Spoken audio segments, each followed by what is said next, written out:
Bonsoir à toutes et tous, très heureux d'être avec vous, merci de votre présence, que ce soit à distance, puisqu'on en a pris l'habitude maintenant de le faire comme ça, de façon mixte, et avec tous ceux qui sont dans la salle aujourd'hui assez nombreux.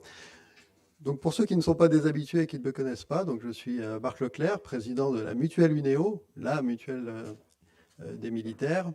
Et si j'ouvre cette séance aujourd'hui, c'est, je le rappelle à chaque fois, en raison de notre partenariat avec l'IRIS, qu'on a depuis un moment.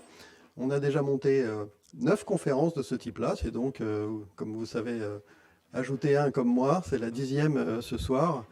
De ce partenariat avec l'IRIS, un des principaux centres de recherche français spécialisés sur les questions géopolitiques et stratégiques. Donc ça ne peut que intéresser les militaires. Et ensemble, nous essayons d'animer toutes ces séries de conférences avec un peu un fil rouge autour du lien armée-nation et de la place du militaire dans nos sociétés. Et ce soir, on vous propose de débattre sur le rôle des militaires dans les crises. Alors ces crises, elles sont multiformes. Vous savez qu'en ce moment, on parle même plutôt de permacrise, ce concept qui consiste à considérer que les crises sont permanentes ou que l'une chasse l'autre ou qu'elles se succèdent. On est un petit peu toujours en crise de tout type, géopolitique instable, retour des conflits de haute intensité. Alors là, on voit bien le rôle des militaires potentiels, même si évidemment on ne le souhaite pas, les crises humanitaires que ça peut associer. Et de façon plus vaste, on voit bien qu'une crise sanitaire comme le Covid, les militaires sont sollicités. On verra peut-être si ces exemples sont repris par nos intervenants. Mayotte est dévastée. Eh bien, ce sont les militaires qui sont envoyés pour porter secours et assurer l'ordre. Ici, il faut établir un hôpital de campagne en quelques jours. On fait appel aussi aux compétences des forces armées. Et puis les crises, on sait qu'il y a des facteurs qui risquent de les multiplier, notamment les crises climatiques, avec bien sûr le réchauffement climatique. Bon, c'est pas le bon mot, je crois qu'on dit. Dérèglement climatique est plus approprié. Et puis petit clin d'œil, les crises, les militaires sont très souvent sollicités, on verra un petit peu pourquoi, mais ça les touche aussi. Donc le petit clin d'œil, c'était la photo de l'invitation ce soir. Donc cette photo elle représente le premier régiment du génie de la Légion étrangère qui est intervenu auprès des habitants de Saorge, dans la vallée de la Roya, qui a été dévastée par la tempête Alex en octobre 2020. Mais cette même tempête et ces mêmes événements climatiques avaient dévasté simultanément la vallée de la Vésubie à quelques kilomètres. Et la caserne de gendarmerie locale avait été alors entièrement détruite. Donc pour nous, c'était aussi un petit peu cellule de crise pour venir au secours des gendarmes, que ça n'a pas empêché de contribuer, bien sûr, au traitement de la crise. Donc voilà, crise sanitaire, crise climatique. Évidemment, on pourrait imaginer toutes les crises liées à la sécurité. J'imagine que nos intervenants ne manqueront pas d'exemples et essayer de parler du pourquoi des militaires. Il y a peut-être qu'un seul type de crise, ils vous diront, je ne sais pas, crise financière de 2008, on voit bien que les militaires étaient un petit peu hors du coup, mais peut-être pas, on verra avec nos intervenants. Donc pourquoi ce recours aux armées? Pourquoi on sollicite très souvent les armées? Quels sont les moyens et savoir-faire spécifiques qui justifient cela? Est-ce que c'est simplement parce qu'ils sont disponibles et réactifs? On verra. Et puis quel impact peut-être pour ce sentiment de lien entre l'armée et les nations? Voilà sur tout ce sur quoi on va échanger ce soir. Donc je vous souhaite une très très bonne soirée instructive. Et je passe tout de suite la parole à Jean-Pierre, le copartenaire donc, pour ces séries de conférences.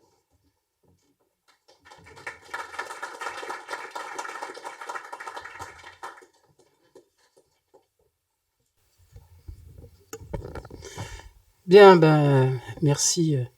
Merci Michel. Effectivement, c'est la 10e, dans une 10e conférence qu'on fait en partenariat avec vous.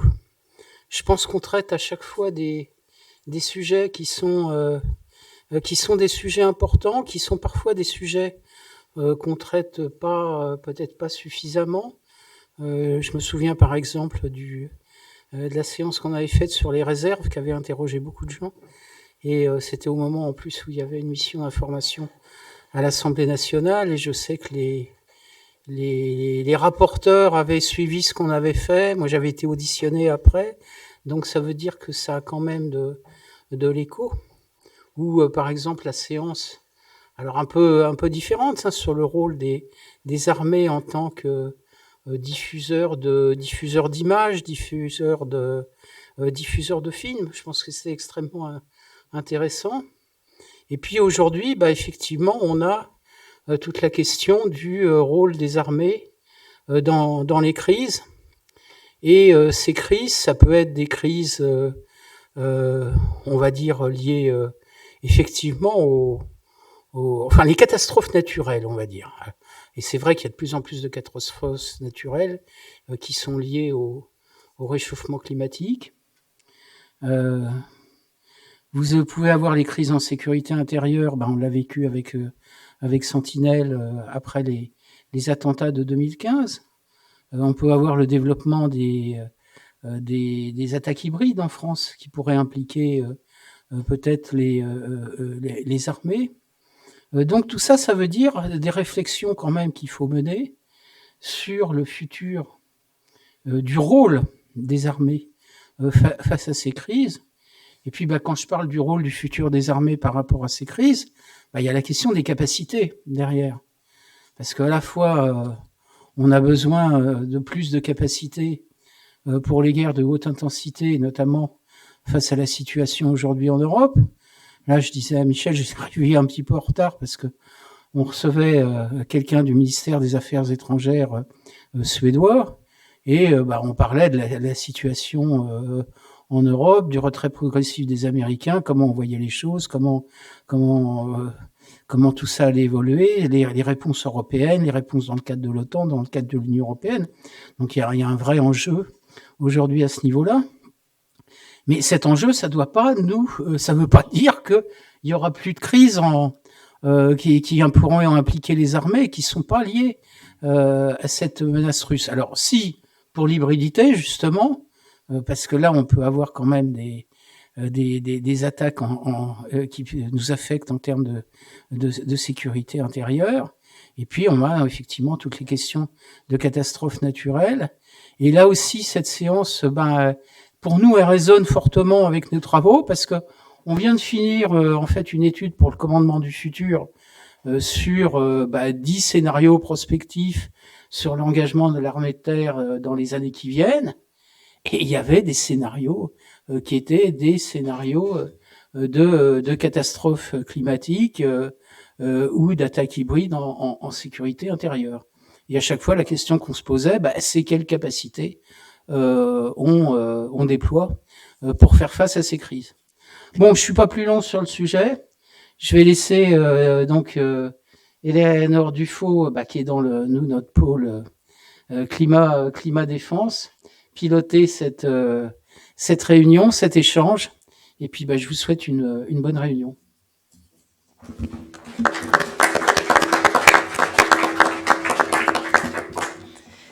Merci Jean-Pierre. Alors, voilà. Merci Jean-Pierre et merci Marc Leclerc pour ces mots d'introduction. Je vais prendre la relève pour la modération de cette table. Donc bonjour à tous et à toutes. Merci et bienvenue. Merci de nous joindre aujourd'hui pour cette conférence qui s'intitule « Face aux crises, quel rôle pour les militaires ?» Merci aussi à ceux qui nous rejoignent en ligne. Pour me présenter rapidement, Mathilde Jourde, je suis chercheuse à l'IRIS, responsable du programme Climat, Environnement et Sécurité et co-directrice de l'Observatoire Défense et Climat. Et donc je vais aujourd'hui animer cette table ronde. Cette conférence, comme vous l'aurez compris, est donc organisée en partenariat avec UNEO dans le cadre d'un cycle de conférences sur le lien armée-nation. Et elle a pour objectif aujourd'hui de mettre en lumière le rôle clé que les armées sont amenées à jouer dans la protection et le soutien des populations. Puisque, comme ça a été dit, on constate aujourd'hui qu'il y a un accroissement des crises, à la fois en termes d'intensité, mais aussi en termes de variété des crises qui existent. On a une intensification des catastrophes naturelles liées au changement climatique, mais nos sociétés sont aussi confrontées à des pandémies ou à l'avènement de formes de conflictualité qui vont cibler les populations. Et en réponse à ces nouveaux défis, l'expertise des armées est souvent requise, ce qui va augmenter cette surface de contact entre militaires et citoyens.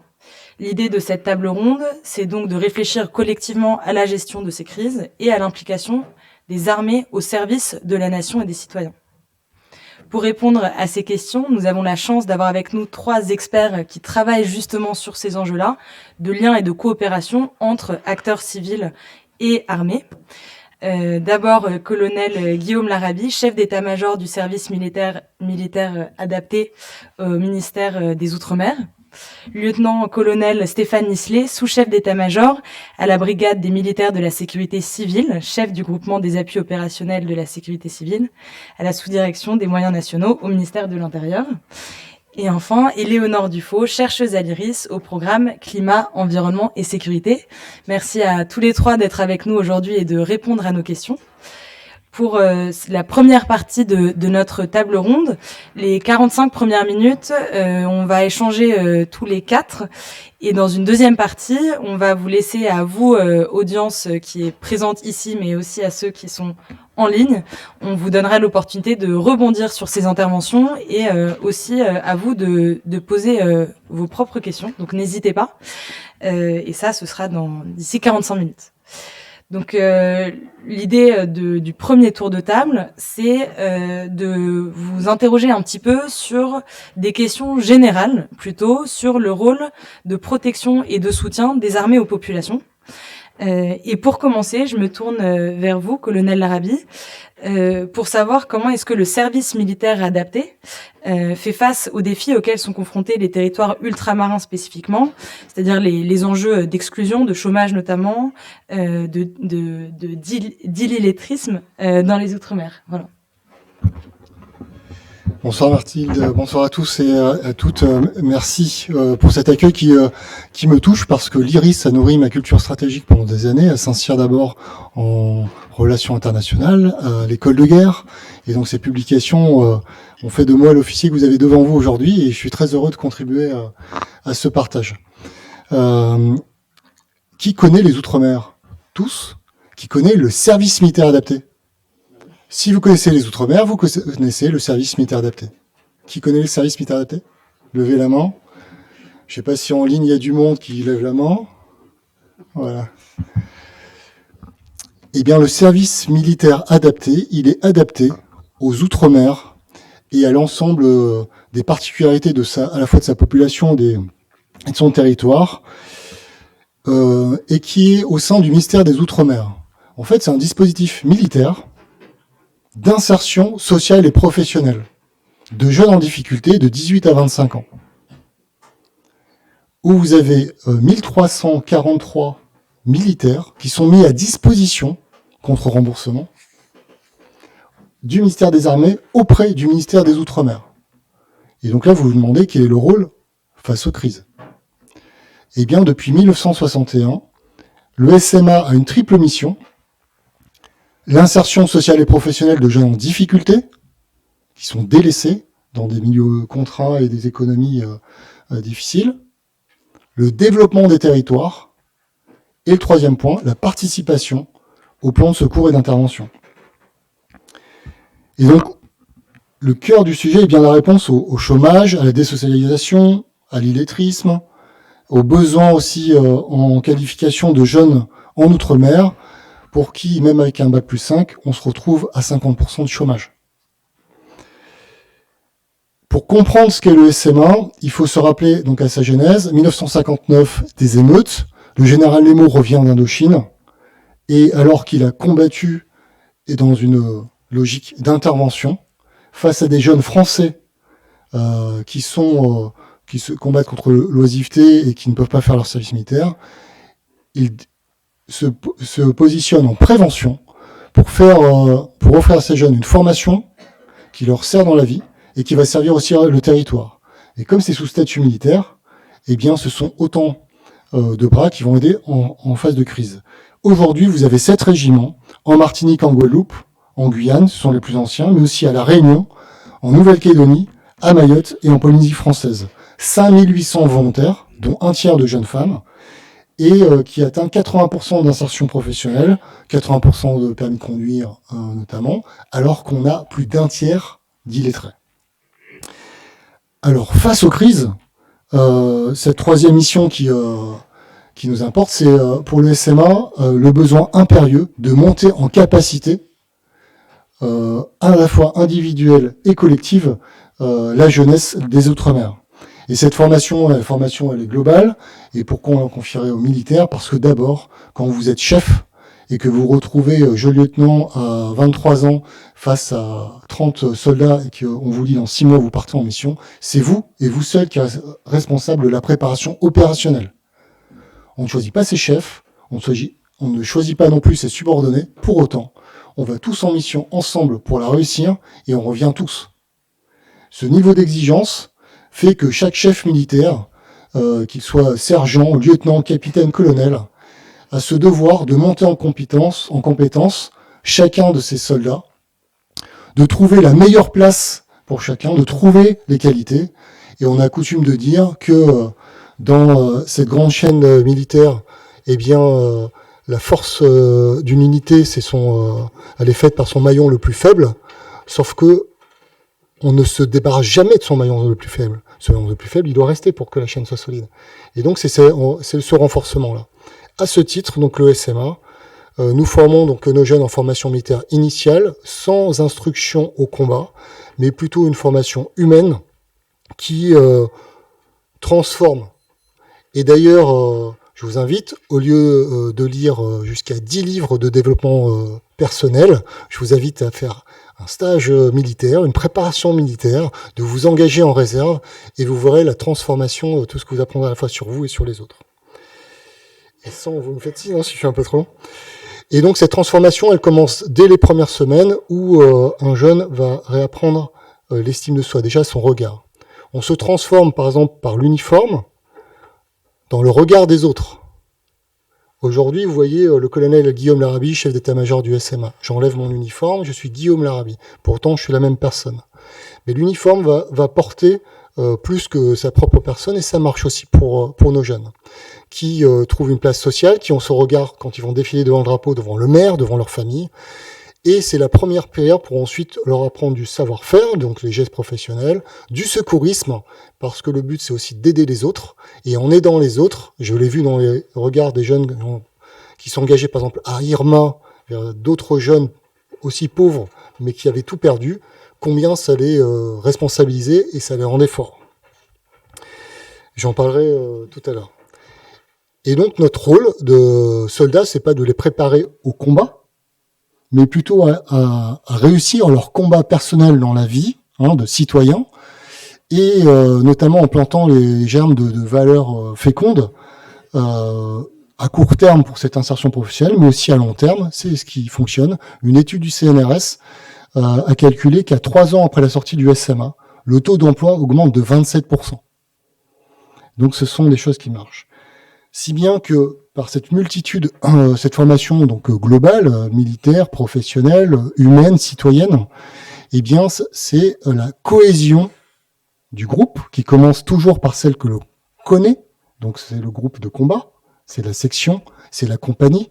Si historiquement depuis des siècles la compagnie c'est 150 personnes, c'est parce que une personne humaine peut naturellement apprendre le nom et le parcours de 150 personnes facilement. Et donc, c'est vraiment la notion de groupe qui fait la cohésion. Et quand on parle de cohésion nationale, eh bien, ça commence par une cohésion de groupe. Et c'est cette cohésion nationale qui fait ensuite la résilience, pour en venir aux crises, qui fait la résilience individuelle, collective, cette capacité de répondre quand la foudre va tomber, quand le cyclone va taper, et de se dire, je prends en main et je vais répondre. Et cette résilience nationale et particulièrement outre-mer que nous recherchons tous. Voilà, donc c'est bien pour le SMA, non pas la formation et l'insertion des jeunes qu'on recherche uniquement, mais bien ce renforcement des capacités qui vont servir toute la société ultramarine, tous les territoires d'outre-mer, face aux nombreuses crises, aux permacrises, aux crises multiformes, protéiformes et même superposées que les territoires d'outre-mer subissent. Merci colonel pour cette première intervention et pour cette illustration du rôle clé des armées, notamment à travers le SMA. Éléonore Dufaux, je me tourne vers vous pour que vous puissiez nous parler cette fois-ci du rôle des armées, mais dans la protection des populations face aux risques climatiques qui ont été évoqués déjà en début de conférence. Est-ce que vous pourriez nous nous en dire un petit peu plus sur les risques auxquels la population fait face et la manière dont les forces armées contribuent justement à la protection de ces populations face à ces risques climatiques. Donc le consensus scientifique, et notamment le GIEC, montre que les catastrophes climatiques qui sont causées par le changement climatique vont être amenées à augmenter dans les années à venir en fréquence et en intensité en France et partout dans le monde. Donc les territoires français, qu'ils soient en métropole ou en outre-mer, font face à un nombre croissant d'événements climatiques extrêmes, que ce soit donc des sécheresses, des vagues de chaleur terrestres ou marines, des cyclones, des feux de forêt, des mouvements de terrain. Voilà, il y a une diversité vraiment de crises. Et la multiplication de ces événements, elle s'accompagne également d'une propagation de ces crises à des territoires qui étaient moins ou pas du tout touchés par ces événements, et donc avec des territoires qui connaissent moins les risques. Et donc par exemple en 2022, il y a plus de 60 000 hectares de forêt qui ont brûlé dans une année tristement record. Dans le sud, dans le sud-ouest et en Gironde, qui sont des territoires qui sont plutôt habitués, mais également de manière un peu plus surprenante, en Bretagne, dans les Vosges et même dans le Jura. Et donc ces vulnérabilités locales qui sont en train de s'accroître, elles constituent un enjeu majeur pour les interventions de secours d'urgence qui doivent s'adapter pour répondre à ces différents enjeux.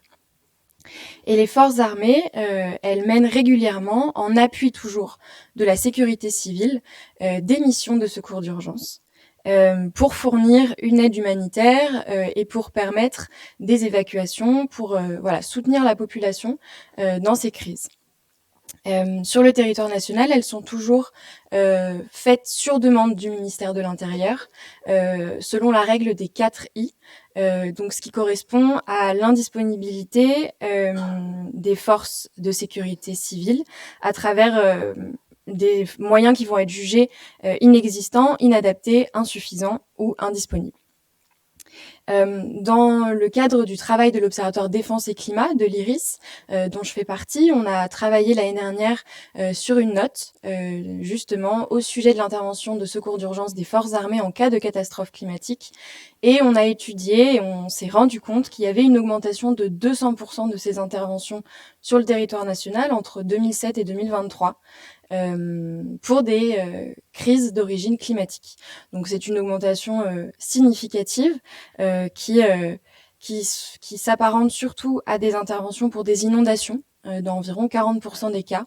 Environ 30% des cas, ce sont des tempêtes et des cyclones, puis des feux de forêt et enfin des sécheresses. Et donc ces interventions, elles sont en augmentation et on verra un peu plus tard quels sont les défis liés à cette augmentation au niveau capacitaire, au niveau opérationnel. Mais ce qu'il faut retenir, c'est que les forces armées apportent un soutien dans l'urgence, puisqu'ils sont formés à ça finalement. Ils doivent gérer l'urgence et donc en cas de catastrophe climatique, ils participent d'une part à la livraison de l'aide humanitaire, que ce soit de l'eau potable, de la nourriture, des biens de première nécessité, des biens médicaux également, pour répondre aux besoins les plus urgents pour la sécurité de la population. Les interventions consistent aussi à de l'évacuation de personnes blessées ou en difficulté.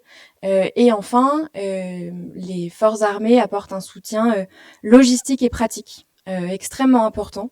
Donc ça s'apparente à une évaluation des dégâts immédiats pour ensuite permettre un plan de sortie de crise, mais aussi désenclaver des zones isolées, rétablir des infrastructures essentielles, notamment de communication, ou rétablir la praticabilité des axes routiers, mais également des aéroports, des ports, pour permettre aux secours d'arriver ensuite. Et donc, ce qu'il faut retenir, c'est que ce sont des interventions qui sont faites dans l'urgence, qui sont extrêmement essentielles, mais qui fonctionnent évidemment en complémentarité des efforts de la sécurité civile. Merci Éléonore pour ce propos. Je vais laisser Colonel Nisley compléter aussi ce que vous étiez en train d'expliquer, notamment pour que vous puissiez nous expliquer comment est-ce que la brigade militaire de la sécurité civile s'intègre justement dans ces opérations qu'on appelle les opérations HADR, et plus spécifiquement quel est le rôle des UISC que je vais vous laisser expliquer à la salle. Merci, bonsoir à toutes et à tous.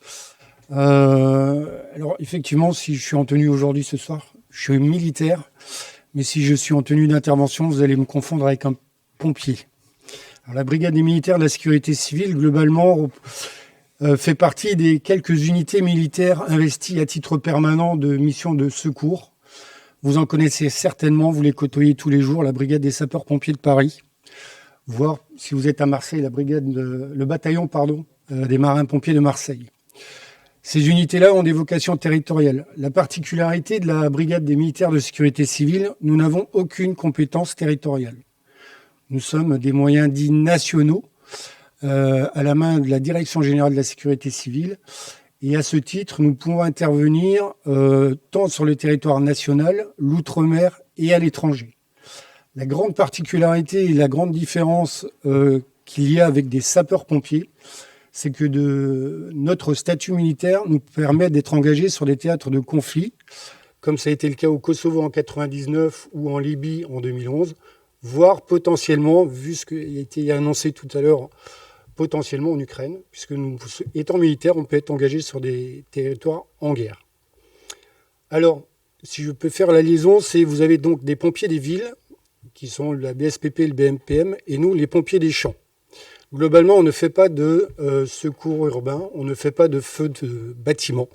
Nous sommes spécialisés dans les catastrophes naturelles dites majeures, séismes, cyclones, tremblements de terre, les sujets NRBC, qu'ils soient radiologiques, biologiques, et nous assurons également des missions d'assistance à la population, qu'il s'agisse d'unités de traitement de l'eau, comme ce fut le cas à Chido fin d'année dernière, voire des soutiens sanitaires, puisque nous disposons d'un hôpital de campagne projetable. La brigade, elle compte 1660 personnes actuellement. Elle monte en puissance depuis 2024 avec la création d'une 4e unité. Et n'ayant pas de compétences territoriales, nous sommes assujettis à un contrat dit opérationnel qui impose à la brigade de mettre sur pied 300 hommes en 3 heures ou 600 hommes en 72 heures, projetables 1 mois sans relève, quelle que soit la nature de la mission et quel que soit le territoire. La particularité de nos unités, c'est qu'elles sont également autonomes 10 jours, parce que toute la difficulté, c'est le poids logistique quand vous venez en renfort. Alors les contraintes logistiques, très simplement, ce sont des notions d'hébergement, des notions d'alimentation et des notions de consommation d'eau. Donc ça, c'est le cadre général. Globalement, aujourd'hui, nous avons des gens déployés en Nouvelle-Calédonie, nous avons des gens déployés depuis le Chido à Mayotte, et on poursuit les projections. Mais on ne s'intègre pas uniquement sur des missions terrain, parce que nous sommes également disséminés, si je puis m'exprimer, à différents niveaux de gestion de crise. Au niveau national, nous sommes susceptibles de renforcer les cellules interministérielles de crise au niveau de Beauvau. Et au niveau des zones administratives françaises, vous avez ce qu'on appelle des zones de défense et de sécurité. Et nous sommes présents dans chacune des zones de défense, en métropole, à l'exception de l'Île-de-France et les Outre-mer. Donc nous contribuons également à la gestion de crise de manière tactique et dans les choix décisionnels. 2 modes pour être engagé, soit une demande dans le cadre d'un accord bilatéral avec l'ambassade, qui fait un appel directement à la France, soit dans le cadre d'un mécanisme plus large qui est appelé le mécanisme européen de protection civile. Il faut savoir aujourd'hui que l'Europe, dans ce cadre-là, 27 pays sont États membres et ces pays-là mettent à disposition des détachements spécialisés, certifiés, donc qui sont rompus à des exercices et des contrôles globalement tous les 4 ans et susceptibles d'être engagés au nom de l'Europe en renfort de ces populations. Notre intégration dans les opérations HADR, finalement, elles sont liées au cœur de nos missions, c'est l'urgence, le secours à la population, l'assistance à la population. Donc, globalement, on a différents types d'intégration. C'est l'astreinte immédiate, c'est-à-dire on attend le coup de fil et on engage nos moyens. C'est le courant. En période estivale, ça change un petit peu. Le sujet du changement climatique, le renforcement des feux de forêt. Madame Dufault a évoqué la catastrophe de Gironde en 2022. Il y a des missions qui nous sont planifiées. Typiquement, la campagne de lutte contre les feux de forêt. Le contrat pour nous, c'est 600 personnes déployées sur le pourtour méditerranéen, avec cette fois une compétence spécifiquement dédiée à la lutte contre les feux de forêt. Nous avons également des échanges du coup avec nos homologues des forces, le protocole Héphaïstos, contribution des armées à la lutte contre les incendies de forêt, par la mise à disposition en complément de nos moyens, de moyens du génie, pour ouvrir des pistes, créer des pare-feux, voire disposer de moyens héliportés pour des détachements spécialisés pour accéder à des feux inaccessibles dans les crêtes. Voilà, ces détachements héliportés. Et enfin, on a une intégration liée à la prévisibilité des événements. La particularité des phénomènes climatiques, c'est qu'ils sont plus ou moins prévisibles à longue échéance ou courte échéance.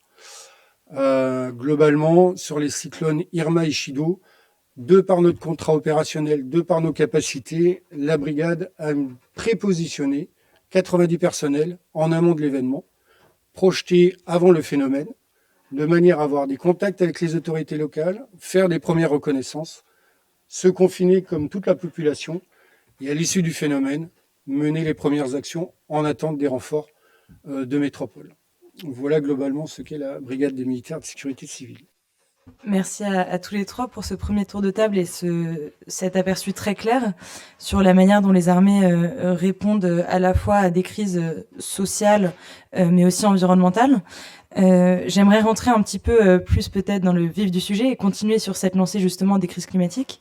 Et je m'adresse à vous, colonel Larrabee, pour savoir comment est-ce que le SMA participe lui aussi à la gestion des crises, notamment des catastrophes naturelles, sur le territoire ultramarin. Comment? Eh bien, déjà en accueillant les unités de la sécurité civile qui ont Merci besoin. le colonel Larrabee de son accueil chaleureux pour Chido, justement.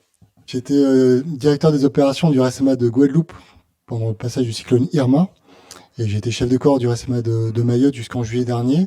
Et mes chefs d'état-major du SMA en décembre, quand Chido est passé. Donc, c'est des sujets que j'ai vécu de très près, et notamment avec cette mise en place et ce soutien à la fois donc logistique, mais aussi en partie opérationnel. Par exemple sur Irma, quand on a des unités, donc par exemple des agents de prévention de sécurité, qui ont leur métier principal, donc ils sont en formation, ils vont ensuite être trouver un emploi comme agent de sécurité, mais pendant leur temps au SMA, ils sont formés par des formateurs de la sécurité civile en tant qu'équipiers sauvetage déblaiement, si bien qu'ils vont appuyer en deuxième boucle les interventions. Donc c'est vraiment une coordination en synergie, une synergie donc qui répond, je le disais tout à l'heure, à ces trois émissions donc de participation au plan de secours et d'intervention. Mais cette participation elle est également active parce que les RSMA sont déjà sur place. Vous savez combien il est délicat d'arriver sur une zone, d'autant plus quand elle a été dévastée, c'est-à-dire que l'aéroport est à terre, il n'y a plus de capacité de guidage. Par exemple, pour Chido, eh bien, c'était un centre de contrôle de l'armée de l'air qui a été déployé pour faire atterrir les avions. Ou bien quand pour Irma, il faut rejoindre Saint-Martin, le BPC qui charge les unités du génie met 15 jours à arriver. Alors que les premiers jours sont les plus critiques. Si bien que les RSMA qui sont déjà sur place, avec leurs centaines de bras, mais sans capacité, vous l'avez compris, très technique, si ce n'est... par exemple, nos conducteurs d'engins de travaux publics peuvent ouvrir des éteignaires. Nos plombiers peuvent arrêter des canalisations qui sont cassées. Des électriciens vont aider. Donc, on fait cette synergie. Mais c'est beaucoup de bras. Et également, il ne faut pas sous-estimer l'impact moral. Je parlais tout à l'heure d'Irma. Et quand vous avez Saint-Martin qui est frappé par des vents qui ont créé ponctuellement la catégorie 6 qui n'existait pas pour les cyclones à plus de 400 km/h. Depuis, ils ont abandonné les catégories. Eh bien, la population se retrouve seule. 30 000 Français, 30 000 Hollandais sur cette petite île. Et donc, quand ils voient arriver ne serait-ce que les 110 premiers de la sécurité civile qui étaient de Guadeloupe et les 150 du SMA, eh bien les jeunes qui sont là et qui commencent à déblayer créent un mouvement. Les gens qui sont abattus se lèvent. Et les jeunes qui disaient mais où sont les gens, en fait regarde, ils sont là et eux se retroussent les manches. Ce mouvement-là, il faut absolument pas le sous-estimer. La simple présence fait déjà beaucoup. Dans le comment, je dois aborder le positionnement de chacun, et là il faut être clair sur nos ministères d'appartenance. Oui, nous sommes militaires, mais non, nous ne sommes pas du ministère des Armées. Si bien que quand le préfet va déclencher, soit sur demande de concours, soit sur réquisition, l'engagement des unités du SMA, eh bien, c'est l'autorité du ministère des Outre-mer, au sein de la Direction générale des Outre-mer, qui va donner son accord. C'est une direction générale où vous avez 4 services, 3 services civils et le SMA.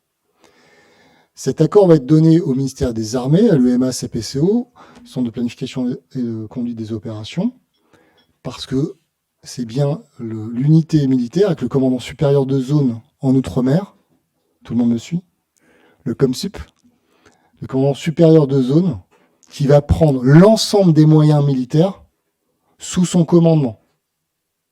L'ensemble des moyens, alors bien sûr en liaison directe avec les CO régionaux et départementaux, mais nous retrouvons en fait sous les ordres directs du général commandant supérieur de la zone, et avec ensuite une répartition à la fois géographique et en mission. Donc la réponse, elle est faite à partir des plans de protection, des plans de secours, avec également un contrat opérationnel qui diffère selon les régiments et qui va être adapté à chaque fois selon les risques majeurs du territoire. Dans tous les cas, même si le contrat opérationnel peut être léger et peut nécessiter par exemple seulement 4 équipes de reconnaissance et une compagnie sous 24 heures, eh bien, vous imaginez que le régiment étant sur place, tout le monde est mobilisé. L'ensemble, en fonction de la gravité, l'ensemble du personnel et des moyens sont mobilisés. Et ça a été le cas systématiquement.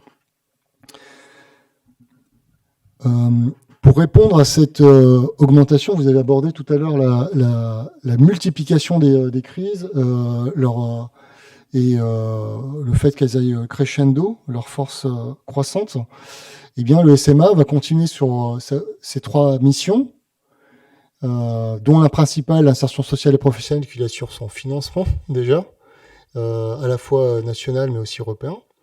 Et sur la partie donc plan de secours, aujourd'hui, nous avons élaboré un plan impact, puisque on avait un plan SMA 2025 qui arrive à terme cette année, et nous constatons chaque année sur l'ensemble des territoires la multiplication des sollicitations de tout type, si bien que nous avons proposé la création d'unités particulières, de réserves opérationnelles, qui pourraient être soit gonflées de nos volontaires qui sortent du SMA et qui souhaiteraient devenir réservistes, soit de personnel ancien militaire ou bien de volontaires issus de la société civile.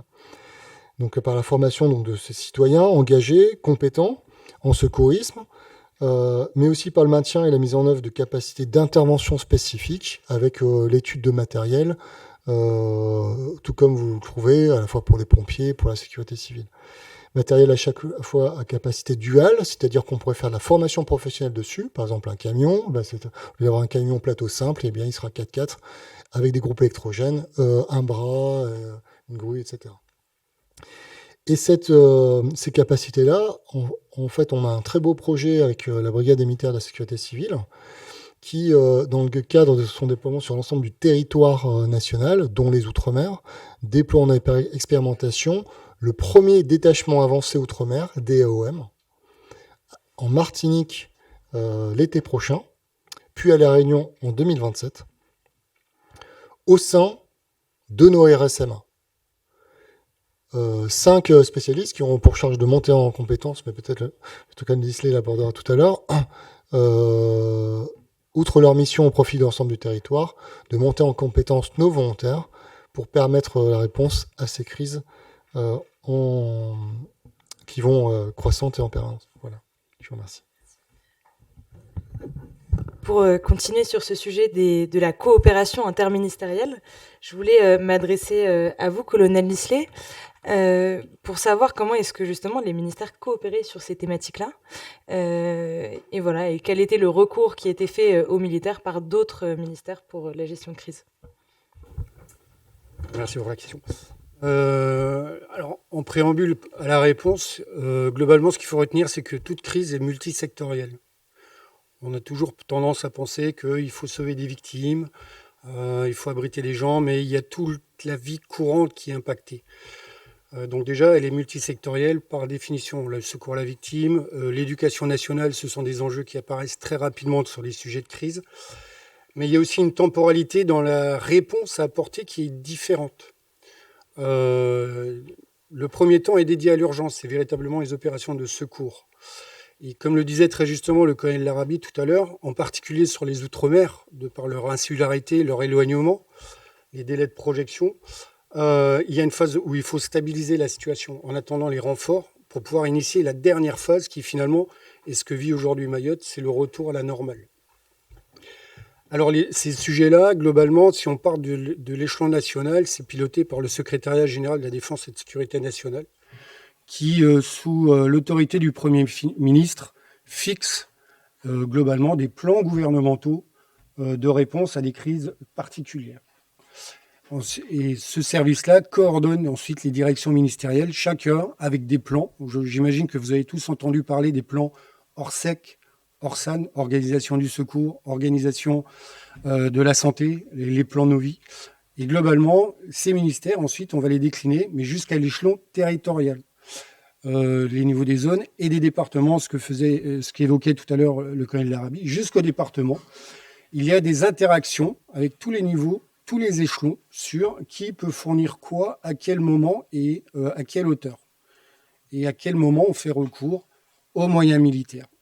Je prends pour exemple en amont des saisons cycloniques, annuellement, aux alentours du mois de mai, sur les territoires d'outre-mer, il y a des réunions de calage entre les différents services d'État, les forces armées, sur le point de situation. Quelles sont les réserves? Quelles sont les capacités disponibles? Est-ce qu'il y a des embarcations, des navires à proximité pouvant être détournés? Donc voilà globalement comment se conduit les sujets de coordination à froid. Après, vous avez des coordinations qui sont établies bien à l'avance sur des sujets, sur des risques récurrents. Je prends pour exemple les campagnes de lutte contre les feux de forêt. Le protocole Héphaïstos, globalement, c'est une action de coordination. C'est un accord entre le ministère des Armées et le ministère de l'Intérieur, définissant quels sont les moyens disponibles, la période de mise à disposition. Et la nouveauté, c'est que, en réponse à l'évolution du changement climatique et l'observation des feux de forêt qui, comme le disait Madame Defoe, très longtemps, c'était le pourtour méditerranéen. Et puis là, on commence à voir apparaître des feux de forêt en Bretagne, dans les Vosges. Ce protocole a finalement été élargi à l'ensemble du territoire national. Donc voilà une autre façon d'assurer cette coordination. Et enfin, vous avez la coordination de crise, typiquement les crises majeures, très impactantes, à l'exemple de Mayotte, où là est ouverte la cellule interministérielle de crise, où chaque ministère envoie des représentants, des spécialistes, et on construit la réponse, mais dans les 3 temps. À la fois dans l'urgence, à la fois dans la stabilisation, et enfin, on anticipe le retour à la normale. Alors, s'agissant des recours, nous, les militaires de la sécurité civile, on n'est pas sujet à la règle des 4I. Nous, c'est un ordre d'engagement, c'est le système d'astreinte. Et alors, quels paramètres? Globalement, nous, on peut être engagé sur, j'aurais tendance à dire, tout type de mission sur les sujets de santé. Notre capacité, l'hôpital de campagne a été engagé, certes, sur des séismes majeurs, mais en 2018 a été engagé en Guadeloupe à la demande du ministère de la Santé suite à un incendie majeur du CHU. Donc, nous avons dépêché notre hôpital pour soulager l'infrastructure qui a été touchée. Il a également été engagé, notamment sur la période de la Covid, pour renforcer les capacités de prise en charge des patients. Et nous pouvons également détacher des gens sur des sujets de désinfection ou de prise en compte de patients malades. Et sur la Covid, alors c'est une mission tout à fait innovante qu'on a découvert, c'est le rapatriement des ressortissants de Wuhan, puisque à cette époque j'étais en unité opérationnelle. Et donc il a fallu organiser à la fois le rapatriement de 400 Français que nous sommes allés récupérer en Chine, et parallèlement organiser le site de quarantaine avec des modalités qui se construisaient sur un virus inconnu qu'on ne maîtrisait pas. Et donc cette coordination s'est faite sur l'événement au fur et à mesure des échanges que l'on faisait. Donc c'est une coordination en amont, on va dire une coordination froide dans le cadre d'une planification, et une coordination qui, à l'événement, c'est la confrontation d'expertise sur des sujets. Donc, voilà. Merci pour ces explications sur les enjeux plutôt de coordination. Et Léonore Dufaux, je me tourne vers vous pour prendre un peu de recul et que vous puissiez nous en dire un petit peu plus sur les défis auxquels sont confrontés notamment les armées, mais de manière plus générale les opérations HADR. Oui, tout à fait. Donc, il y a des défis tout particulièrement pour les Outre-mer qu'on a étudiés dans le cadre de la note de l'Observatoire Défense et Climat et que je vais vous présenter assez succinctement.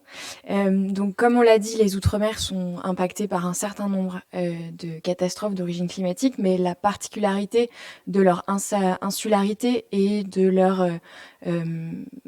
leur différence de moyens et de ressources par rapport à la métropole en font des territoires particulièrement vulnérables et dont la résilience est plus limitée que pour la métropole. Et donc, il y a des défis plus importants pour les Outre-mer que pour la métropole en ce qui concerne les interventions de secours d'urgence.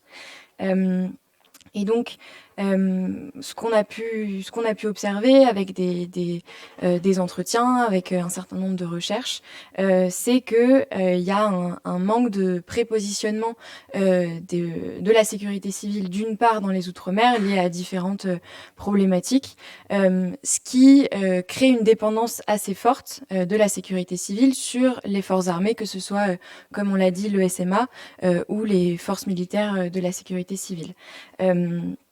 Et pourtant, les moyens humains et militaires des forces armées dans les Outre-mer sont déjà limités et répondent tout juste aux besoins des Outre-mer en temps de calme, entre guillemets.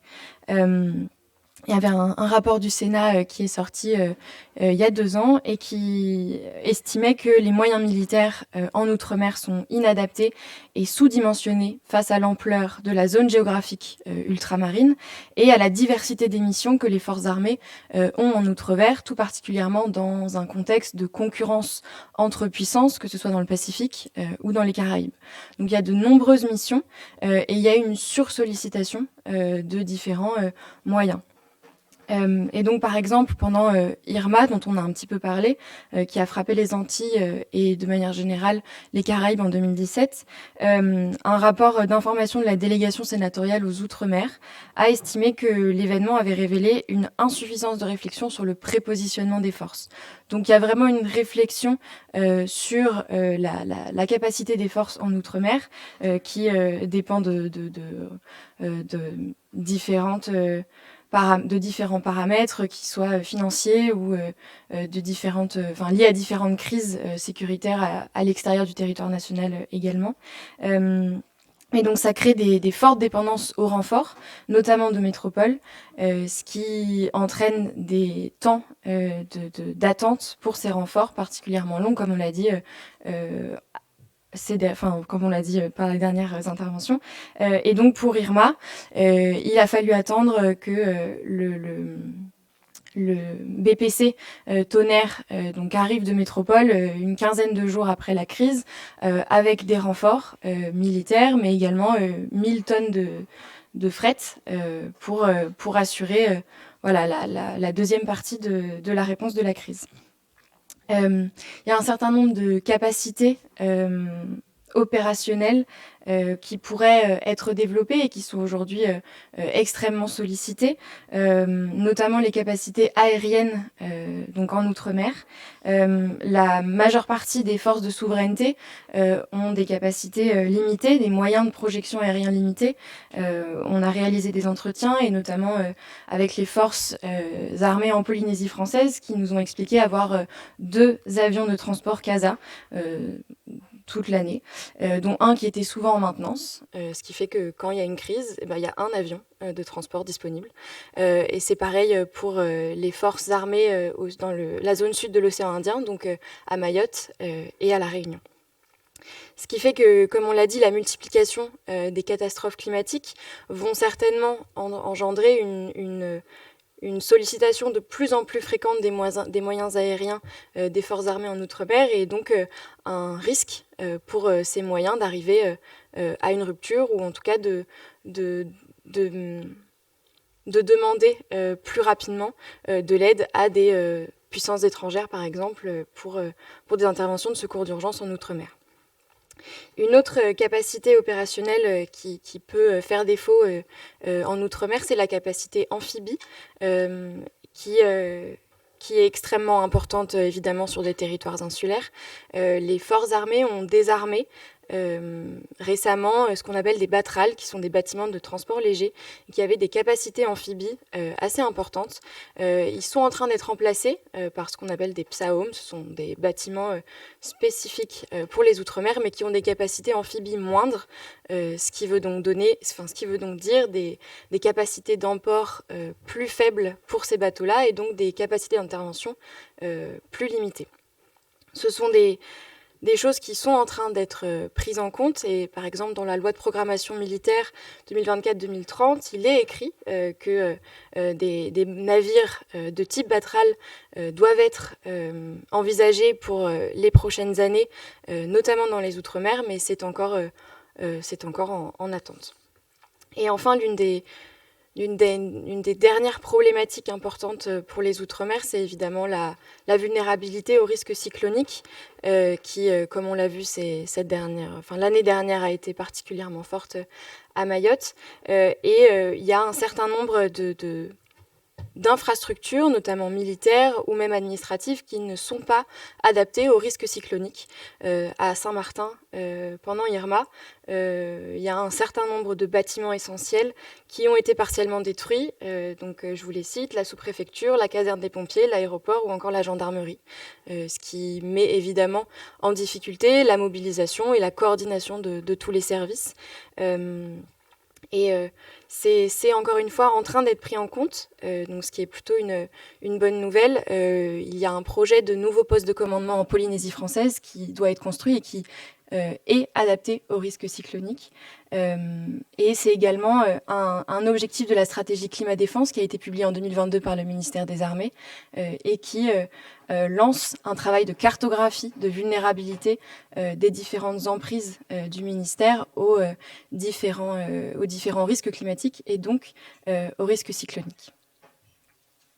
Merci Éléonore Dufaux pour cette... donc on a une troisième série de questions, c'est la dernière, ensuite je vous laisserai la parole pour que vous puissiez vous poser vos questions. Mais donc cette dernière série de questions, l'idée c'était de les orienter plus vers une approche de retour d'expérience et donc que vous puissiez continuer à nous parler concrètement, notamment Colonel Larrabee de Mayotte. Et est-ce que vous pourriez nous en dire un petit peu plus ou nous parler plus spécifiquement de Mayotte et de la manière dont vous avez fait face aux différentes crises auxquelles Mayotte a été confrontée? Alors, Mayotte, j'étais à Paris, donc c'était moins vécu que si... j'aborderai après le cyclone Irma, pour lequel j'étais directeur des opérations, mais Mayotte, oui, c'est au cœur du sujet parce que le niveau de destruction a été très fort, parce que le territoire était déjà très fragilisé par de nombreuses crises. Et quand on dit les crises, en fait, faut les citer. C'est-à-dire que chaque année, il y a une pénurie d'eau qui dure plusieurs mois. Quand vous êtes une pénurie d'eau, en fait, derrière, vous avez donc stress hydrique, des maladies, vous avez l'économie qui tourne moins, Vous avez l'école qui va fermer également. Vous avez des conséquences sur tout le fonctionnement social. Et quand ça dure, comme pour l'opération Magique, qui est la plus grande opération de distribution d'eau de la sécurité civile française de son histoire, donc c'était 6 mois en fin 2023 jusqu'à début 2024, et qui a créé les conditions ensuite de la crise des barrages, parce que les gens étaient excédés, et donc se sont pris donc à l'État, ont bloqué, mais vous abandonnez Mayotte, mais en fait ce n'est pas le cas, mais voilà, le sentiment, le moral, je vous l'ai dit tout à l'heure, il est extrêmement crucial dans ces moments-là, puisque la crise, c'est bien le moment où, et notamment la catastrophe, où on est dépassé. Tant qu'on n'est pas dépassé, par exemple, pour en revenir aux dispositifs qui sont en place, tant qu'ils ne sont pas dépassés, en fait, il n'y a pas de crise. Irma, c'était un des vents à 400 km/h, ça s'était jamais produit. Pour Mayotte, cyclone Chido, ce sont des vents à 250 km/h. Vous avez vu le niveau de destruction. Bellal, un mois plus tard, à La Réunion, ce sont des vents à 250 km/h. Ça a touché La Réunion, mais ça ne l'a pas mis La Réunion à bas, comme ça l'a fait pour Mayotte. Et donc, c'est aussi voilà, cette capacité du territoire à répondre. Pour ce qui en est du RSMA de Mayotte, il a été, donc son poste de commandement a été quasiment détruit, il a dû être évacué juste après le cyclone. 60% des toitures et des infiltrations d'eau dans le régiment. Donc quand on est frappé soi-même, le premier point, c'est de se rétablir. Sinon, vous ne pouvez pas intervenir pour les autres. Quand on se rétablit et que vous êtes outre-mer, vous y êtes en mission longue durée et votre famille y est affectée avec vous. En fait, l'État français paye les billets d'avion et puis vous loge. Et donc, vous avez aussi les familles à protéger. Vous avez tout l'environnement du quartier. Vous avez également monsieur le maire qui vient taper à la porte, le partenaire associatif, etc. Il dit comment on fait. Et donc, c'est là où la bascule se fait rapidement parce que, on se met en sécurité. On met en sécurité son environnement pour pouvoir aller travailler tout de suite.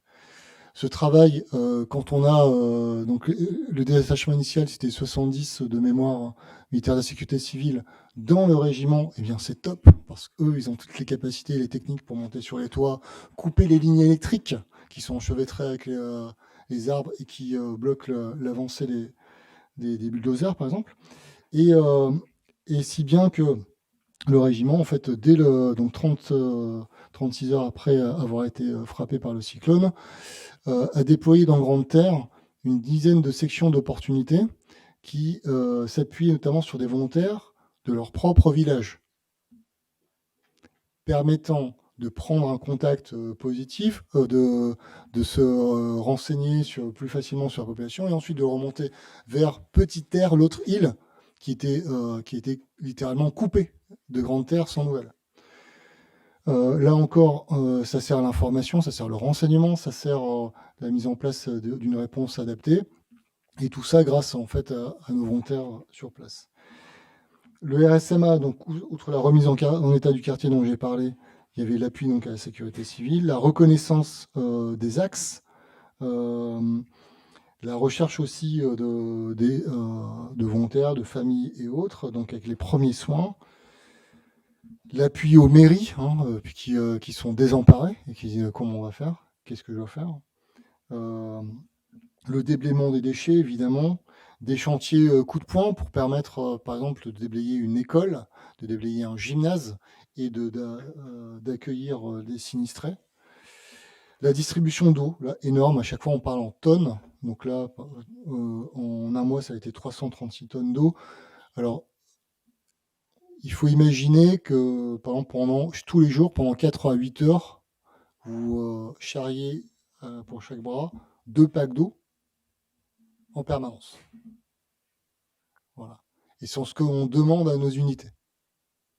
Donc dans la préparation, voilà, et puis également dans le roulement des unités, voilà ce qui est demandé, même si c'est des actions simples, on dirait c'est de la manutention.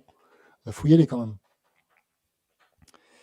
même. Distribution bien sûr de vivres, de bâches, de produits d'hygiène, puisque un des premiers risques, ce sont les épidémies, les maladies. Si bien que le régiment a distribué plus de la moitié, c'est 56% des livraisons réalisées par les forces armées dans la mission Chido, ont été faites par le SMA. Si j'ai 2 minutes, je peux en dire un? 1 minute? Je suis vraiment trop long. Sinon, vous poserez la question après, peut-être? D'accord. Merci, je compte sur vous. Merci, c'est effectivement une bonne idée de procéder comme ça. Ça me permet de me tourner vers vous, colonel Nisley, pour parler cette fois-ci de la BMSC et de savoir comment est-ce que vous anticipiez ces risques, justement. Les risques, on les anticipe de différentes manières.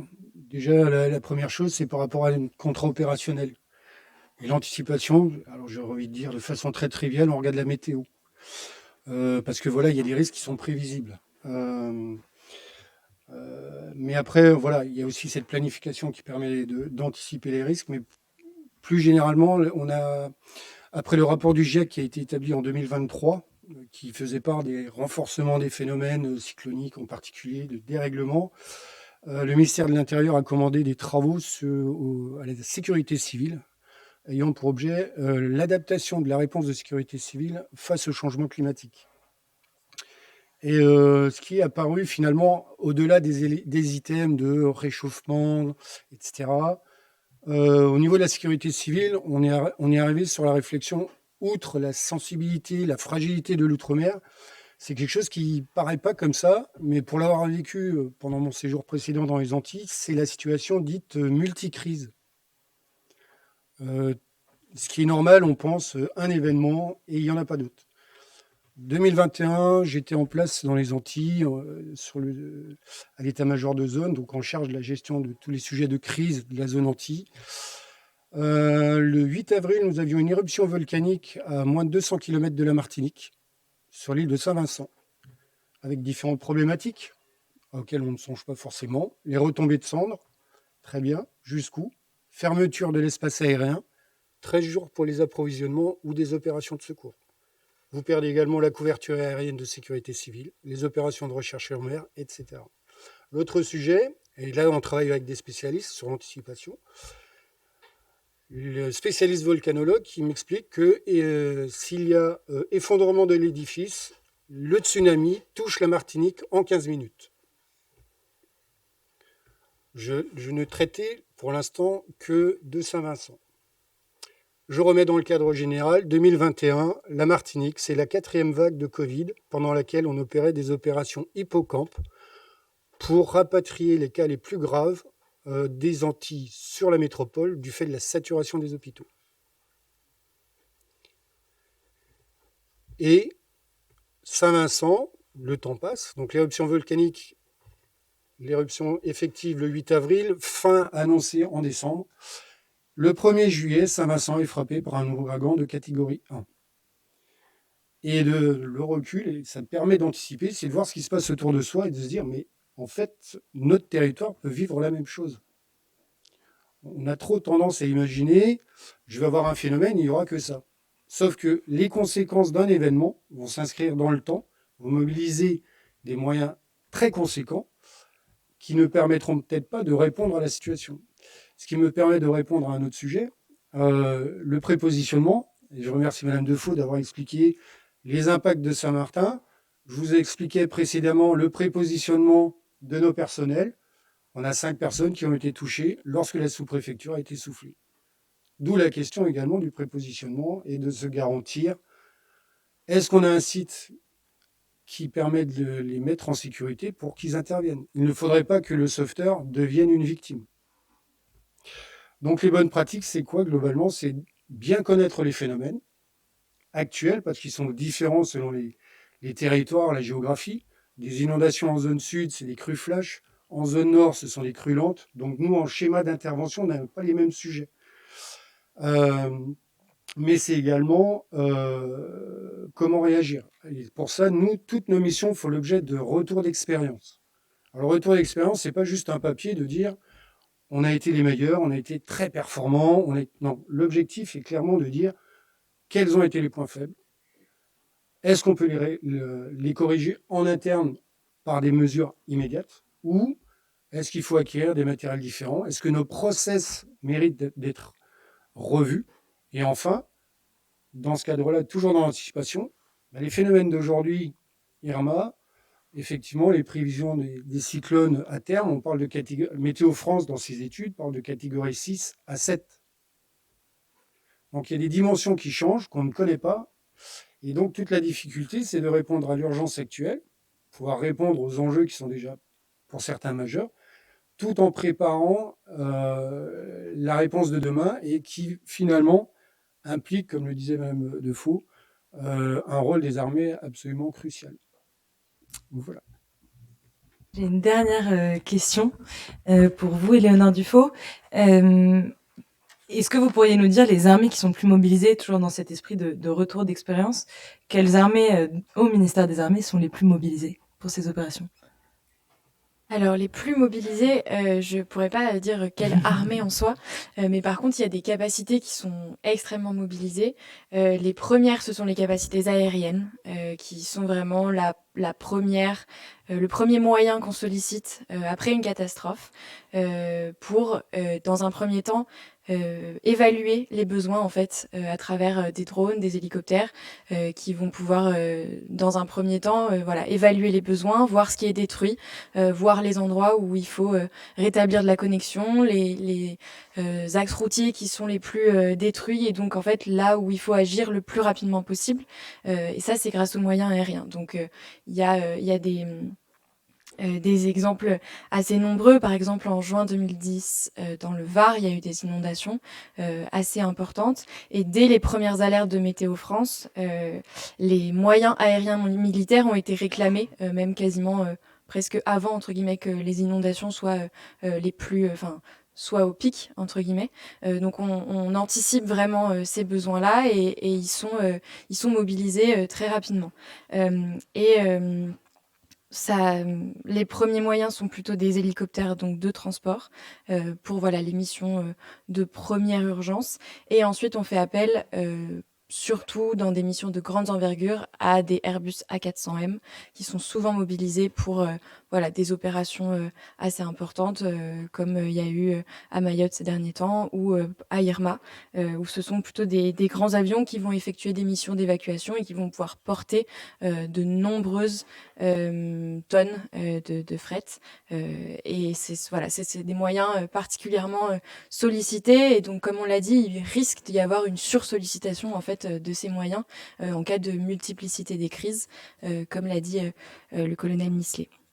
Et enfin, je voulais vous parler des moyens du génie civil qu'on a un petit peu évoqués et qui sont également des moyens de l'armée de terre qui sont extrêmement importants en cas de catastrophe. Et pour ça, je vais vous parler de la tempête Alex qui a touché les Alpes-Maritimes en 2020. Et en fait, il y a eu trois sous-groupements du génie civil qui ont été mobilisés avec des missions assez différentes et qui montrent un petit peu l'ampleur ou en tout cas la capacité assez variée de ces groupements. Et donc on a premièrement eu des missions d'évacuation et d'acheminement de matériel de première nécessité, notamment dans des zones enclavées dont les routes avaient été détruites entre la vallée de la Vésubie et la vallée de la Roya. Un deuxième sous-groupement qui a plutôt effectué des missions de déblaiement, de bûcheronnage et de reconnaissance de trajets alternatifs en réaction à ces routes qui avaient été complètement emportées par les flots. Et enfin, il y avait un troisième sous-groupe qui faisait plutôt du soutien logistique. Et donc, ces capacités-là, elles sont extrêmement importantes puisqu'elles permettent ensuite à toutes les forces armées, qu'elles soient aériennes donc ou militaires, aériennes ou marines ou donc terre, de ensuite se projeter et de se déplacer. Et donc c'est vraiment des missions extrêmement importantes. Et pour conclure peut-être, comme on l'a dit plusieurs fois, pour l'instant on n'a pas eu de rupture capacitaire puisque les armées sont préparées, puisqu'on peut faire appel à des armées étrangères, on travaille énormément en coopération avec différents partenaires dans les Outre-mer, mais également sur le territoire national. Mais il y a un risque assez significatif que si on a plusieurs crises en même temps sur des territoires divers, donc des feux de forêt en France métropolitaine et en même temps un cyclone dans les Antilles, qu'il y ait une rupture capacitaire. Et donc ça, c'est quelque chose que les armées sont en train d'anticiper et qui doivent l'être.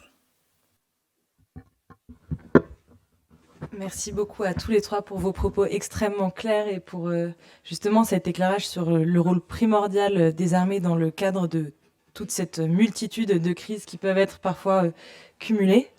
Je vous laisse la parole à vous maintenant. Donc un micro va passer dans la salle. N'hésitez pas à lever la main, à faire signe que vous avez une question. Je vois qu'il y en a déjà plusieurs, notamment sur Irma. N'hésitez pas. Voilà, merci par avance pour vos questions. Un récent sondage a fait apparaître que 86% des Français étaient pour le rétablissement du service militaire obligatoire et mixte. Est-ce que ça ne serait pas une mesure à prendre à la fois pour faire face à la situation internationale, mais aussi pour permettre à nos armées de mieux répondre aux sollicitations face aux crises? C'est une question qui s'adresse plutôt à vous, je pense. L'un de vous deux. Allez, je me lance sans prendre position, évidemment. C'est évidemment une question qui, aujourd'hui, dans toutes les têtes, est au plus haut niveau de l'État, avec la volonté d'un service militaire qui ne se veut pas obligatoire, c'est ce qui a été dit, plutôt sur la base du volontariat. Et c'est vrai qu'aujourd'hui, avec le service militaire adapté, donc qui accueille environ 6000 jeunes par an, on a également le service militaire volontaire qui existe dans l'Hexagone et qui accueille 1500 jeunes par an sous le même format, avec la même mission. Eh bien, on se dit qu'on peut démultiplier, et notamment au titre de la cohésion nationale, qui fait, c'est ce que j'avais dit lors de la première question, qui est en fait le vecteur premier de la résilience nationale. Donc, à ce titre-là, oui, la question mérite d'être posée. Derrière, c'est à quel prix ? C'est exactement comme le prépositionnement en Outre-mer. C'est qu'aujourd'hui, nos armées n'ont plus les casernes en centre-ville qui ont été réhabilitées pour un euro, cédées pour €1 symbolique, qui est réhabilité en magnifique musée, logement, etc., mais qui n'accueilleront plus de milliers de soit d'appelés si c'était obligatoire, ou même milliers de volontaires. Et derrière, quand vous avez des menaces majeures sur le territoire européen, eh bien, le niveau d'exigence au combat qu'on demande aujourd'hui à nos armées, notamment à l'armée de terre, en fait, est démultiplié. Et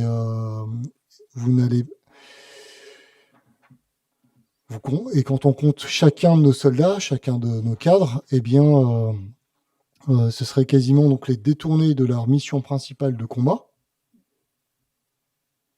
sur une mission secondaire de service militaire au titre d'une cohésion nationale qui n'est pas uniquement celle du ministère des Armées, et loin de là. C'est bien une mission interministérielle pour laquelle, en fait, tout le monde doit répondre. Donc, c'est un enjeu avec une difficulté de réponse accrue par les difficultés budgétaires et en plus en ressources humaines, parce que quand vous voulez faire un colonel, il faut 25 ans. Quand vous faites un capitaine, il faut 12 ans pour qu'il commande. Et donc, si vous le décidez maintenant, des capitaines qui vont être en capacité de combattre, il sera dans 12 ans, et puis un colonel dans 20 ans. Juste pour compléter les propos du colonel Larabi sur le sujet de l'encadrement de l'infrastructure. Alors moi, je suis un fruit du service national.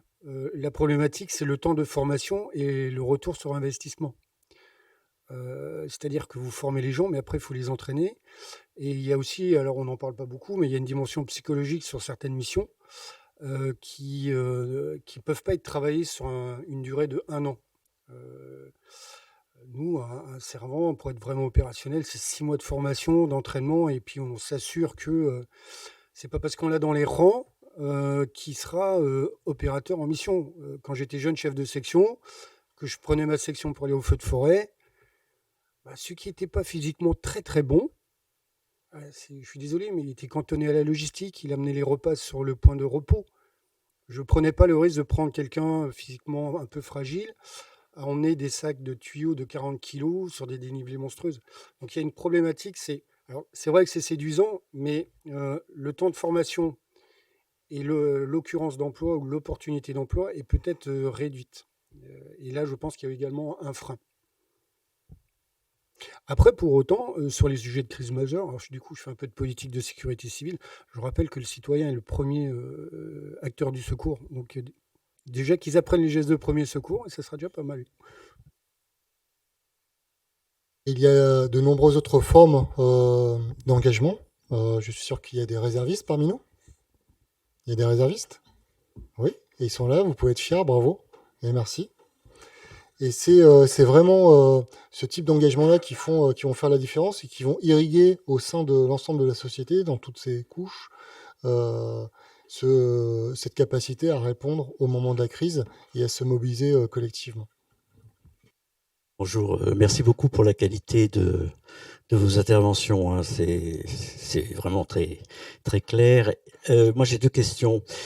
Là vient d'être soulevée la question de la mobilisation et l'engagement d'une jeunesse dans des situations de crise. Je pense qu'il ne faut pas balayer ce qui peut paraître maintenant comme des concepts un peu désuets, comme le rôle social de l'officier et la défense opérationnelle du territoire. Ma question donc s'adresse à vous deux sur deux plans différents, bien que vous partagiez les mêmes valeurs. Le plan égalité des chances mené à travers la direction du service national de la jeunesse avec le général Givre comporte des volets qui permettent, sans rentrer dans un investissement qui serait chronophage, budgétairement difficile à tenir, quoique on voit bien que sur le plan du budget, si on extrait de la dette les dépenses de programmation militaire, la donne est tout à fait différente.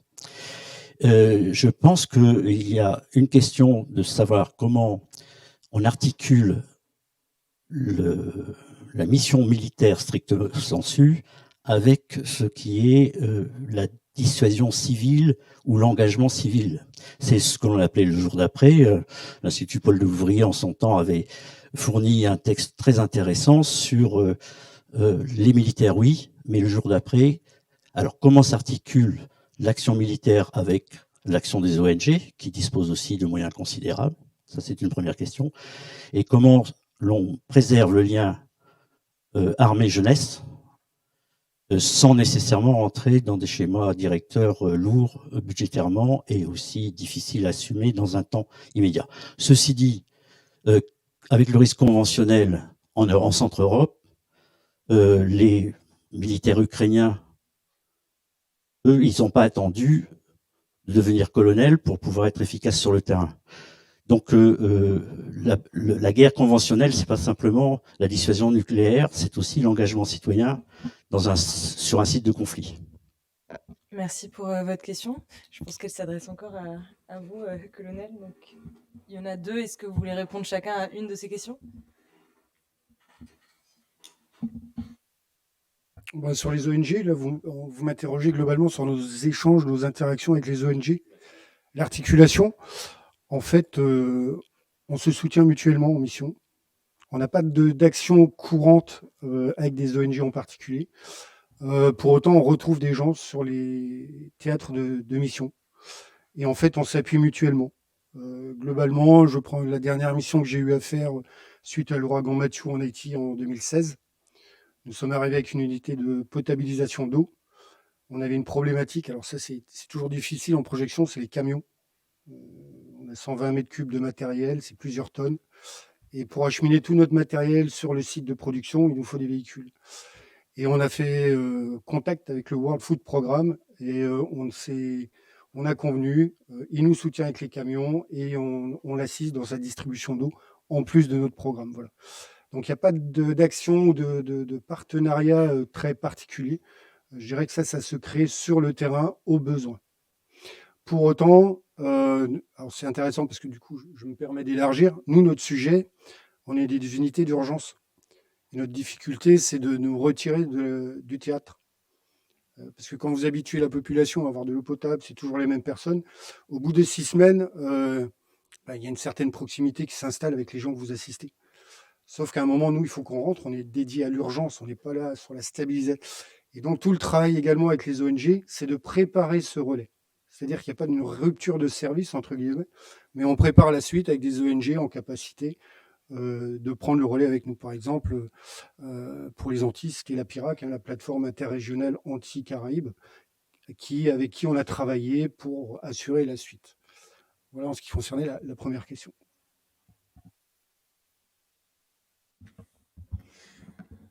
Du point de vue du SMA, avec notre mission donc, de formation et d'insertion sociale et professionnelle, ça ne se fait pas seul. Ça se fait d'abord avec des partenaires. D'ailleurs, c'est original pour un militaire qui va soit conquérir le terrain, soit neutraliser l'ennemi, c'est ce qu'on nous apprend. Et là, en fait, on est un peu démunis. Comment on fait? Puisque c'est bien le patron qui a la capacité de recruter, ou bien leur ligne de formation, de dire le jeune à niveau, je le prends. Et donc l'articulation est permanente avec des partenariats avec la société économique, sociale, les organismes de formation, et en particulier autour des crises avec la Croix-Rouge, pour lequel en fait tout le dispositif Outre-mer est imbriqué avec nos régiments. Ils ont eux-mêmes leurs équipes. Quand on va préparer par exemple un cyclonex, c'est un exercice de préparation avant saison cyclonique, eh bien ils sont associés, ou bien sur des plots logistiques, et ensuite dans la réponse, ce sont autant de coordination dans les cellules de coordination interministérielle et interservice. Pour le lien armée-jeunesse, j'irai rapidement, il est déjà présent ici, il est présent dans les collèges, il est présent en journée défense citoyenneté, et il prend de multiples formes que je pense que vous connaissez bien. Et qui est vraiment un axe continu, et on le sent notamment dans l'image très positive qu'ont toujours les armées dans l'ensemble des sondages, si bien que oui, on peut s'inquiéter face aux crises futures de la réponse collective, sachant qu'elle sera engageante.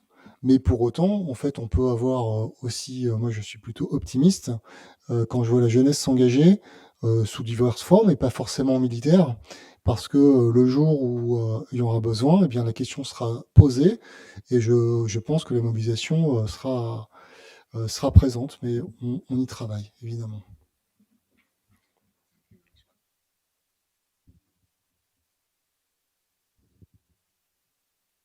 Merci à vous quatre, merci de laisser la parole à la jeunesse aussi. Question sur la résilience des populations dont vous avez parlé.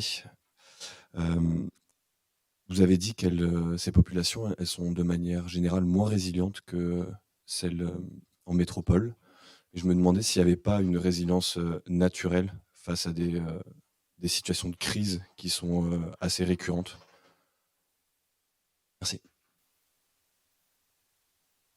Alors, je dirais peut-être pas que les populations en outre-mer sont moins résilientes, mais peut-être que la capacité de la société, notamment pour des raisons financières, économiques, à se reconstruire après, est peut-être moindre. À l'inverse, justement, on observe une culture du risque qui est beaucoup plus présente dans les outre-mer que dans la métropole, puisque c'est des populations qui tout simplement sont habituées à des risques, notamment climatiques, avec des différences à ce niveau-là. La population, par exemple, à La Réunion, est extrêmement bien formée et informée en cas de risque cyclonique, contrairement potentiellement aux Antilles, où ils ont moins l'habitude et donc ils sont moins capables de réagir facilement. Donc je pense qu'il y a une culture du risque qui est plus forte en Outre-mer, et qui doit être développée en métropole pour permettre à chacun de pouvoir se sauver déjà soi-même avant d'essayer de sauver les autres, et de ne pas se mettre en danger finalement, puisque c'est quelque chose qui ressort beaucoup des rétex, c'est que les gens adoptent des comportements dangereux finalement, essayent de prendre leur voiture. C'est souvent dans ce genre de cas que les personnes perdent la vie dans des inondations, et en fait adoptent des comportements dangereux. Et donc ça, c'est un élément de formation, je pense, interministériel, pas que venant du ministère des Armées ou du ministère de l'Intérieur, mais qui doit être fait partout pour que chacun puisse se former. Et par exemple, la mairie de Paris a, la semaine dernière, dans toutes les mairies, fait des formations pour les inondations. Et donc c'est plutôt bon signe, ça montre que les territoires s'emparent de ces questions-là et mettre des initiatives en place. On a le temps pour une... Ah, pardon. Alors, non, allez-y. C'est juste pour compléter les propos de Mme Dufaux. En fait, j'ai un peu vécu dans les Antilles, 10 ans. La culture du risque, elle est très intéressante parce que Mayotte, ils ont pris un ouragan pas spécialement violent. Alors, certes, l'infrastructure est très fragile, mais globalement, ça fait plus de 100 ans qu'ils n'avaient pas eu un phénomène d'une telle ampleur. Et en fait, tout ça pour vous dire que la culture du risque, c'est parce que vous êtes régulièrement et potentiellement menacé que vous faites attention à la chose. Donc sur le sujet des cyclones, dans les Antilles, effectivement, ils savent qu'il y a des menaces cycloniques chaque année. Pour autant, ils ne font pas les réserves. Ils font les réserves quand Météo France commence à annoncer des bulletins, vigilance orange, rouge cyclone. Et là, c'est parti, c'est la saturation des grandes surfaces, c'est la saturation des stations. Il y a la culture du risque, mais il faut être menacé. Autre exemple, une évolution de l'activité volcanique de la Pelée en 2021. Personne n'en parlait. Et quand l'OVSM a mis le volcan sous vigilance jaune, ça a été le sujet d'actualité. Donc en fait, la culture du risque, le problème tient surtout au fait qu'on y pense quand on est potentiellement menacé. Et juste pour conclure, on parle des réserves cycloniques. Bon, les Antilles, c'est la région la plus sismique de France. Il y a 800 séismes à l'année enregistrés. Personne n'en parle. Et juste un mot, parce que la question est extrêmement intéressante. Elle pose la question de quelle résilience. Donc, elle peut être matérielle, économique, voilà. On a parlé des sociétés. Mais quand on parle morale, à Mayotte, une maison détruite, elle pouvait être reconstruite facilement parce que, en fait, c'est juste des murs et un toit qui s'est envolé. Elle peut être reconstruite en quelques jours.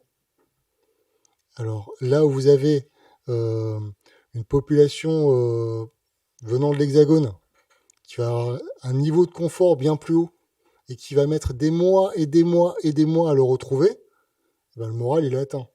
D'autant plus si l'école est fermée, si je peux plus voyager, je suis coincé, peut-être 1 an, et puis en fait, non, mais chérie, on s'en va là. On peut plus. Et à l'inverse, celui qui a malheureusement vécu avec beaucoup moins de moyens, mais le retrouve beaucoup plus vite, finalement, sa normalité est revenue plus vite et s'en plaint moins, tout en allant chercher quand même un meilleur. Et c'est là où je partage avec vous un point que j'avais retenu, ça c'était pour le concours d'école de guerre. Crise en mandarin s'écrit avec 2 idéogrammes. Risque et opportunité. Merci, c'était peut-être vous qui me l'avez appris il y a quelques années. Et donc, en fait, en fonction de notre culture, on va aborder le même phénomène bien différemment. Et vous imaginez la pluralité des cultures d'outre-mer. Même la pluralité de leur propre culture à la crise. Quand vous avez 15% de chance d'avoir un cyclone à Mayotte, ça passera au-dessus. Il y a la grande île, Madagascar, qui va nous protéger. Voilà. Et donc, quand ça arrive, à l'inverse, à La Réunion, en fait, il y a une masse critique, l'île est beaucoup plus grande, 900 000 habitants, et donc ça va peut-être toucher le nord, et c'est le sud qui va intervenir, et vice-versa. Et notre régiment à Saint-Pierre est intervenu pour le nord, effectivement. Eh bien, face au risque présent, comment je m'y prépare, et comment ensuite, une fois qu'il est passé, je réponds à l'opportunité d'avoir un meilleur avenir, et c'est la MIRM, la mission interministérielle de reconstruction et de refondation de Mayotte, qui ne va pas reconstruire à l'identique, alors que c'était à un niveau qu'on a tous considéré comme trop bas, mais qui décide une refondation avec un plan à minimum à 5 ans, voire à 2050, mais en tout cas un plan stratégique qui fera de Mayotte, qui fera du développement de Mayotte donc un accélérateur pour tout le monde. Voilà. Et donc la crise devient une opportunité, mais à venir. Merci, je propose que ce soit le mot de la fin. C'est une très belle manière de,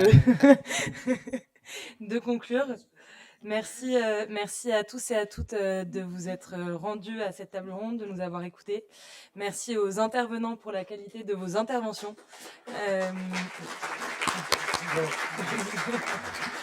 Non, parce qu'en plus, je dois repartir aussitôt, mais pour pas partir frustré, je vous invite à regarder le petit film sur YouTube, Les volontaires de l'espoir, qui vous présente l'intervention des volontaires du SMA à Irma.